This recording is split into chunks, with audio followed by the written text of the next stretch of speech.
Hi, my name is Vincent. I am the Senior Training Specialist at Ryman Hospitality Properties, and today I'm going to be chatting with Sara Moy. She works at Red Nashville in downtown at 300 Broadway. And she's going to tell us about her position and kind of how she got to where she is today. So Sara, if you want to introduce yourself real quick. Yeah, hi, I'm Sara Moy. I'm the events manager at Red Nashville in downtown. Excellent. So Sara, I would love to know how you got started in this career path and working in events and working within restaurants and kind of what led you to this career. Yeah, well, I grew up in a family that was always like that house. Like we had all the parties at our house. We hosted all the Christmas events with our family. My dad had a catering business and did sushi. Like he'd go to other people's houses and make sushi and whatnot. So I grew up in a very hospitable and events forward family. And then I also would go to any concert I could ever get my hands on from like since I was little. My mom was very passionate about music, so we'd always go. So in high school, I didn't know what I wanted to do, and I didn't know, growing up, I was like, oh, I'll be a teacher or I'll do something with sports, and that just never caught my attention. So someone brought up that, you can do something in the hospitality industry. And I was like, what's the hospitality industry? I don't know what that is. And they explained that there are programs in schools that you can learn for like restaurants or hotels or events. And I was like, I can do events, that's a thing. And so I kind of just started asking questions and doing stuff like that. And realized there was schools local with programs that had those kinds of curriculums and things like that. And so I kind of just decided that's what I was going to do. And I think as I got through, like I started school, and then I really realized it was more than I ever thought it could be. And then just started working. So I found anything that could have anything to do with the events industry. I worked for a friend's family who owned a carnival business. And I did not work the rides or anything, but I was part of the setup for the booths, and they did even little private VIP parties before that. And so I was doing that with that company and just would take on any events that they would throw my way. And then I got an internship at the Nixon Library in California, doing their events program, and got that under my belt. And by the time I got through school, they were like, okay, you've done your internship, you didn't really need anything. And I don't know if I should tell people this, but my friend was like, hey, I forget the band. So-and-so's playing at the House of Blues. We're poor college students, we can't afford it. Someone needs to work there, and I think it's you. And I was like, okay. She's like, so I found that they're doing an internship and you should apply. And I was like, well, I don't need an internship. I already did my internship. I'm ready to go. And she was like, no, I think you need to do it. So I sent in an email for this internship for the sales and events program at the House of Blues in Anaheim. And I got it.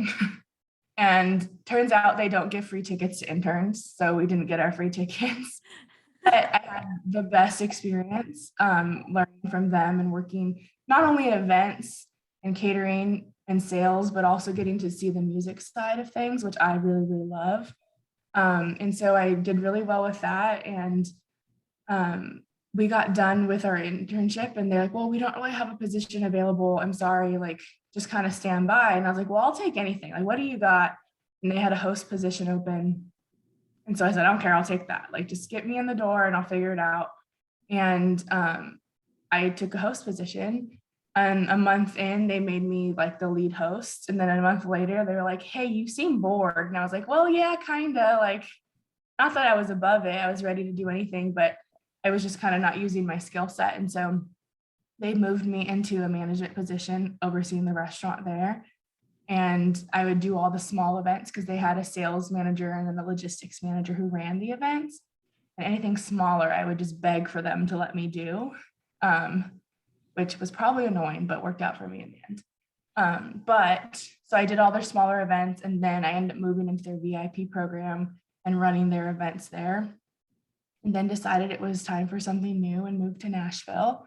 And here I am. So that's kind of a little summary of kind of what I've done and how I got there. But it all started because I needed free concert tickets. So I love it. That's awesome. It's funny how things like that work out though. Yeah. And we laugh about it now because it's like I didn't even get the free concert tickets, but now I get to do things that I couldn't even imagine. So Yeah, that's awesome. So how long have you been in Nashville now? 3.5 years. So you moved here right before. Did you move? Yeah, so I got hired for the opening team for Nashville. Excellent. So did you get hired before you moved here, or did you move here first? Kind of both. Yes. I had applied for everything. So it's kind of a funny story. I applied for basically anywhere that was hiring in Nashville at the time. So this is 2018. Yes. And I applied for anything Nashville was doing. So a lot of things, and I knew the reputation of Ryman hospitality. And so I applied for jobs I knew I was overqualified for and jobs I knew that I was way underqualified for. Like one was a sales manager or tourism and sales manager, and one was a coordinator and whatever. So I applied for all these jobs. I've got I got the no basically from the company about 3 times. And so I was kind of defeated at that point. And one morning I got a call, and this is in California. I got a call from Nashville and it was 8 a.m. my time. No, it would be 6 a.m. my time because it would be 8 a.m. here.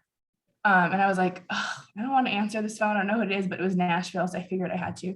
And it was one of the recruiting team members. And she was like, hey, I'm calling from RHP. And I'm like, yeah, you already said no. Like, I don't need you to rub it in, like kind of thing. And she said, have you heard about Ole Red? And I said, no. Well, kind of, like I know the song, but I don't know what that means for you. And she said, well, we're opening a new restaurant and we really think you'd be a good fit for our team. And I was like, okay, that's great. Like I know nothing about it. The position wasn't even posted yet. And so, yeah, I guess they had seen my resume for all the other jobs for RHB in the Opry. And actually Topher over at the Opry had pulled my resume and showed and was like, hey, I think you need to talk to her for this position. And so I had that interview that day. That afternoon, she set up a phone interview that I did with her. And then she said, well, when are you going to get here? And I said, well, I'll be there in a week. And so I got here on a Sunday and I interviewed on a Monday and was hired by Wednesday. That's awesome. Like I didn't have a job getting on my way here, but I had, I guess I had hope. So that was exciting. That's awesome. I love that because that's such a testament to like, you never shut a door, never burn a bridge. No, you never know. And like things like come that you're not even looking for. I didn't even know it existed. Yeah, that's awesome. Well, we're so glad you're here, obviously. Me too. Can you tell us more about what your day-to-day looks like? Some of the smaller events, bigger events, kind of how that goes at Ole Red Nashville. Yeah, so we do anything from what I like to call a glorified reservation, which would be like a small, usually 15 to 20 person dinner, up to 1,500 people buyouts in our venue, in like ticketed shows or small writers rounds in our hall. So we do a little bit of everything. And there probably until this week hasn't been a day that I haven't had an event on the calendar. And so we stay really busy. And so if I'm not doing an event, I'm usually checking in with the team. I kind of plan forward ahead for the week, doing schedules, staffing for that, pulling equipment request lists, working on rentals, doing diagrams for our venues, just kind of anything just to help prepare for those events. And then the day of, it's really a lot of just making sure everything is ready to go, it's prepared, that we are setting up properly for the event, that we're staffed properly, that we have the right equipment. I always check in with the culinary team. Pro tip, always get in tight with your culinary team because it helps later. So it's just a lot of I kind of feel like I'm the liaison between a lot of departments in my venue. Obviously my boss is our sales director. So she books and basically packages events, hands them to me, and then I make them come to life. So I get the fun part of it. We both have a very healthy respect of each other's jobs. But I think I get the most fun because I get to actually do it and see them come to life and see people just have really fun, magical experiences. So I just feel like I'm kind of in between of a lot of departments. Like I work with our front of house team to make sure that our operations are going smoothly and I have the right people in the right places. And I work with the culinary team to make sure the food is on time and looks good and is presented in a fun way. And just kind of a little bit of everything like that. And then there's like, not the boring, but the accounting part where I do the accounting in the night. So of all of that, like, what's your favorite part about what you do? I love the creative aspect of it, of making, our space that's already beautiful become like more beautiful for the events or more conducive for what we're doing. I love, nothing makes you happier than a client who just leaves and they're just so happy and they feel like they've given their guests the best experience, or a band and their crew that works with us. They're like, hey, we just love this venue. You make it so easy for us.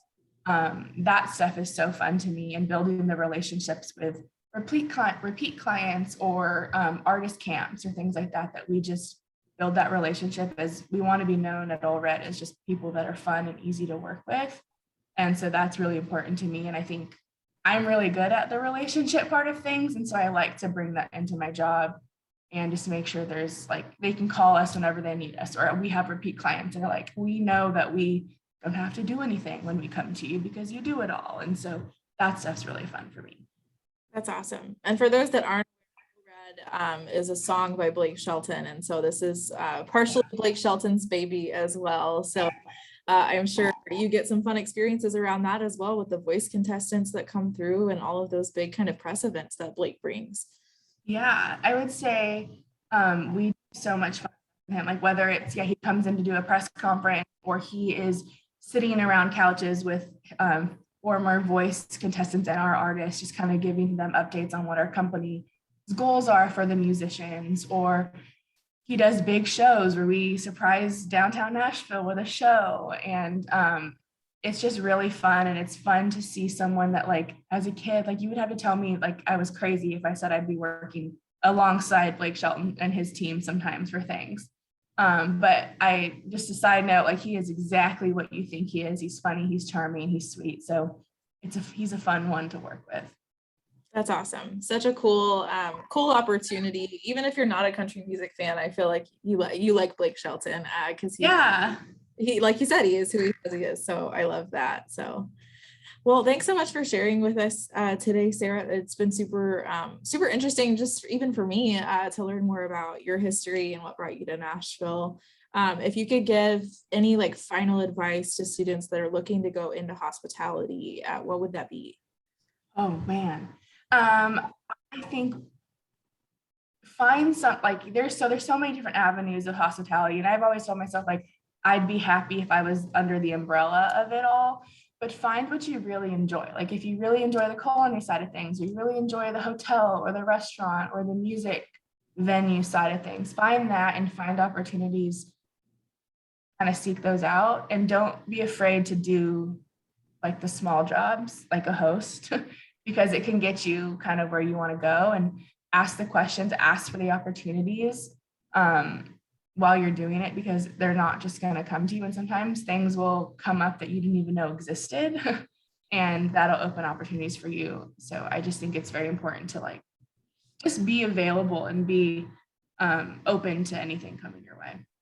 I love it. Great advice. That's how I got to where I am today too. Yeah.